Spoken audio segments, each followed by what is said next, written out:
నమస్తే. ఎన్నో ఆధ్యాత్మిక కార్యక్రమాలు మన ఛానల్లో ప్రసారమవుతూ ఉంటాయి. చాలా వరకు మీ నుంచి మంచి స్పందన వస్తుంది.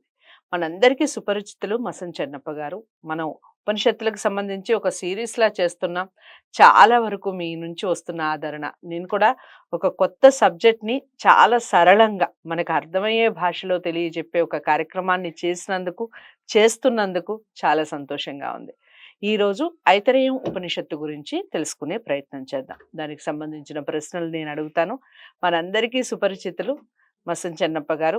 ఈ ఉపనిషత్తులకు సంబంధించి ఎన్నో పుస్తకాలు, అలాగే ఎంతో పరిశోధన చేసి భాష చాలా అర్థమయ్యే విధంగా, చిన్న పిల్లలకి సైతం అర్థమయ్యే విధంగా తన వాగ్ధాటి ఉంటుంది.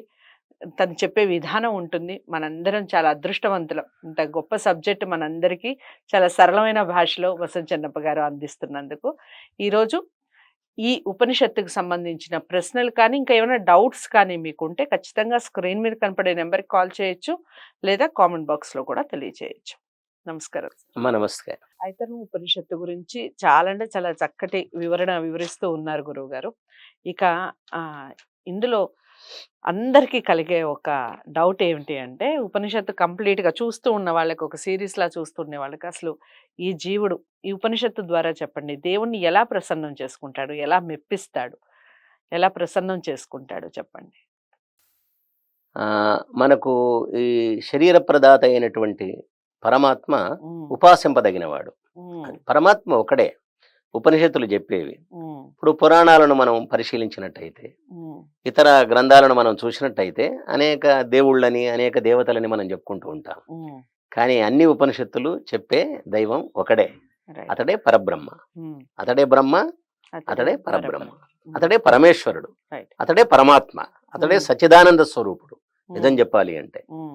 కాబట్టి ఎవరిని ఉపాసిస్తే మనకు మోక్షం వస్తుందో అతన్నే ఉపాసించాలి అని ఉపనిషత్తు చెప్తుంది మనకు. చాలా చక్కగా మనకు చెప్తుంది. తర్వాత మనం ఎవరి వల్ల చూడగలుగుతున్నాం, ఎవరి కరుణ వల్ల మనం చూడగలుగుతున్నాం. ఈ కళ్ళను మనం తయారు చేసుకోలేము. మనం కళ్ళను తయారు చేసుకోలేము. వస్తువులను తయారు చేసుకోగలం కానీ కళ్ళను మనం తయారు చేసుకోలేం. మరి ఎవరి కరుణ వల్ల మనం చూడగలుగుతున్నాం, ఎవరి కరుణ వల్ల వినగలుగుతున్నాం, ఎవరి కరుణ వల్ల మనం ఆలోచింపగలుగుతున్నాం, ఎవరి కరుణ వల్ల మనం నడవగలుగుతున్నాం, ఎవరి కరుణ వల్ల మనం పనులు చేయగలుగుతున్నాం కదా, ఎవరి కరుణ వల్ల మనం తినగలుగుతున్నాం, రుచి చూడగలుగుతున్నాం, ఆలోచించగలుగుతున్నాం, నిశ్చయించగలుగుతున్నాం, అటువంటి వాడినే మనం ఉపాసించాలి అని ఉపనిషత్తు చెప్తుంది. అయితే మనం ఆ పరమాత్మను ప్రసన్నం చేసుకోవాలంటే ఏం చేయాలట చెప్తున్నాడు. సజాతో భూతాని అభివైఖ్యత్ అంటాడు ఇక్కడ. అంటే అన్ని ప్రాణుల్లో ఉన్నది ఆ భగవంతుడే, నాలో ఉన్న భగవంతుడే అన్ని ప్రాణుల్లో ఉన్నాడు. ఇది భారతీయ ఆధ్యాత్మిక శక్తికి ప్రతిరూపం అన్నమాట. ఇతర గ్రంథాల్లో ఉండవు మనకు. ఇతర మతాలు నిజంగా వాళ్ళని మనం ఏమి నిందించడం లేదు, కానీ వాళ్ళు ఏమనుకుంటారు, ఏమో మా దేవుడని వాళ్ళు అనుకుంటారు. మా దేవుడు, మాకు వరాలు ఇచ్చే దేవుడు ప్రత్యేకంగా ఉన్నాడు అనుకుంటారు. కానీ అందరికీ వరాలు ఇచ్చేవాడు, కరాలు ఇచ్చేవాడు వాడే. అందరికీ అతడు ఒక్కడు మాత్రమే. అయితే ఇక్కడ తోటి ప్రాణుల్ని తనలాగానే చూసుకునేవాడు భగవంతుణ్ణి ప్రసన్నం చేసుకోగలుగుతాడు. ఆత్మవత్ సర్వభూతాని అంటారు. అట్లా తర్వాత కిమిహ అన్యం వా వదిషత్, తాను ఇతర ప్రాణుల కంటే గొప్పవాణ్ణి ఏమి కాదు. ఇది చాలా గొప్ప విషయం అన్నమాట. అన్ని ప్రాణులు సమానమే. అన్ని ప్రాణికోటి అంతే. నువ్వు ఒక ప్రాణివి కదా, నువ్వు ఈ శరీరంలో ఉన్నావు, ఇంకో ప్రాణి ఇంకో శరీరంలో ఉంది. కాబట్టి ప్రాణులన్నీ శరీరాలు సమానం కాకపోవచ్చు, పదవులు సమానం కాకపోవచ్చు, సింహాసనాలు కాకపోవచ్చు, అధికారాలు సమానం కాకపోవచ్చు, కానీ సంస్కారవంతుడైనటువంటి వాడికి ప్రపంచంలో ఉన్న ప్రాణులన్నీ తనలాంటివే. ఒక గొప్ప విషయం. అలా చూసేవాడికి భగవంతుడు లభిస్తాడు అని చెప్తున్నాడు ఇక్కడ. చెప్తున్నాడు ఇంకా, సయే తమేవ పురుషం బ్రహ్మ, నాకు ఎదురుగా పరమాత్మ ఉన్నాడు, నాకు ఈ ప్రక్కన ఆ ప్రక్కన పైన కింద అంతటా భగవంతుడే ఉన్నాడు, నేను పరమాత్మలో ఉన్నానని ఎవడనుకుంటాడో వానికి పరమాత్మ దొరుకుతాడు అంటున్నాడు. చూడండి. ఇప్పుడు అమ్మ ఎట్లా దొరుకుతుంది? నువ్వు అమ్మ దగ్గరికి పోతే అమ్మ దొరుకుతుంది, నాయన దగ్గరికి పోతే నాయన దొరుకుతాడు, గురువు దగ్గరికి పోతే గురువు దొరుకుతాడు. కానీ పరమాత్మ నువ్వు ఉన్న చోటనే దొరుకుతాడు. ఎందుకు? అతడు అన్ని వైపులో ఉన్నాడు. అతనిలో నేను ఉన్నానని నువ్వు అనుకుంటే అతడు నీకు దొరుకుతాడు. గొప్ప విషయం చెప్పడం అన్నమాట. తర్వాత తతమ పశ్య దిదం అదర్శమహో ఏమంటాడట ఇంకా?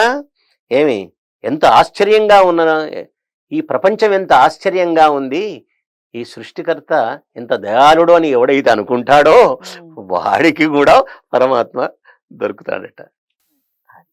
ఎందుకంటే భగవంతుడు మనకు ఈ ప్రపంచాన్ని సృష్టించాడు. అతని ఒక పాదం మాత్రమే. అంటే ఒక పాదం అంటే ఇప్పుడు అతనికి 4 పాదాలు అనుకున్నట్టయితే ఒక పాదం మాత్రమే ఈ ప్రపంచం. మిగతా 3 పాదాలు ఆయనే నిండి ఉన్నాడు. అందుకే త్రిపాదస్య అమృతం దివి అంటారు. త్రిపాదస్య అమృతం దివి, అమృతం అంటే పరమాత్మ. అంటే ఆయన్నే 3 పాదాల్లో ఆయనే ఆవరించి ఉన్నాడు. ఒక పాదంలో మాత్రమే మనం నివసిస్తూ ఉన్నాము. ఈ సంగతి ఎవరికైతే తెలుస్తుందో వాడికి భగవంతుడు ప్రసన్నం అవుతాడు. అతడు అతన్ని ప్రసన్నం చేసుకోవచ్చు. ఇంకో విషయం కూడా ఉంది. అమృతస్య పుత్రోహం పృథివ్యాహ. నేను అమృతపుత్రుణ్ణి, భగవంతుని యొక్క సంతానాన్ని. నేను సైతాన్ని కాదు, దయ్యాన్ని కాదు, రాక్షసుని కాదు. ఏమండి, ఇతరులు కూడా మనం అట్లా అదే పేర్లతో తిడుతూ ఉంటాం. కానీ లేదు, అమృతం అంటే చావు లేనటువంటి వాడు, జరామరణములు లేనటువంటి వాడు అన్నమాట. అంటే ముసలితనం ఉంటుందేమో శరీరానికి, కానీ శరీరానికి ముసలితనం ఉంటుంది, మరణం ఉంటుంది, కానీ జీవునికి లేదు. కాబట్టి నేను అమృతపుత్రుణ్ణి ఎవడైతే అనుకుంటాడో వానికే అమృతం లభిస్తుంది అని ఈ ఉపనిషత్తు చెప్తుంది. ఎలా ప్రసన్నం చేసుకోవాలి భగవంతుణ్ణి అనుకునే ప్రతి ఒక్కళ్ళకి సమాధానమే ఈ వీడియో. మరి ఈ వీడియో చూసిన ప్రతి ఒక్కరిని భగవంతుడు ఏ విధంగా ప్రసన్నం అవుతాడనేది తెలుసుకున్నాం కదా. మరి అందరికీ షేర్ చేయండి. ప్రతి వీడియోలో చెప్తూనే ఉన్నాను, ఉపనిషత్తులకు సంబంధించి మీకు ఎలాంటి సమాచారం కావాలన్నా, ఏ విషయం గురించి తెలుసుకోవాలన్నా, పుస్తకాల గురించి తెలుసుకోవాలన్నా మసన్ చెన్నప్ప గారిని మీరు హాయిగా కలవచ్చు, మాట్లాడచ్చు, అపాయింట్మెంట్ ఇస్తారు. చక్కటి మీకు సరళమైన పద్ధతిలో మీకు ఏ విధంగా ఉపయోగపడుతుంది మీ రచనలకి చక్కగా చెప్పడం జరుగుతుంది. ఇంట్రెస్ట్ ఉన్న వాళ్ళు చక్కగా కలవచ్చు. ఈ వీడియోని అందరికీ షేర్ చేయండి, లైక్ చేసి ఛానల్ని సబ్స్క్రైబ్ చేసుకోండి. మరో వీడియోతో మళ్ళీ కలుద్దాం. నమస్తే.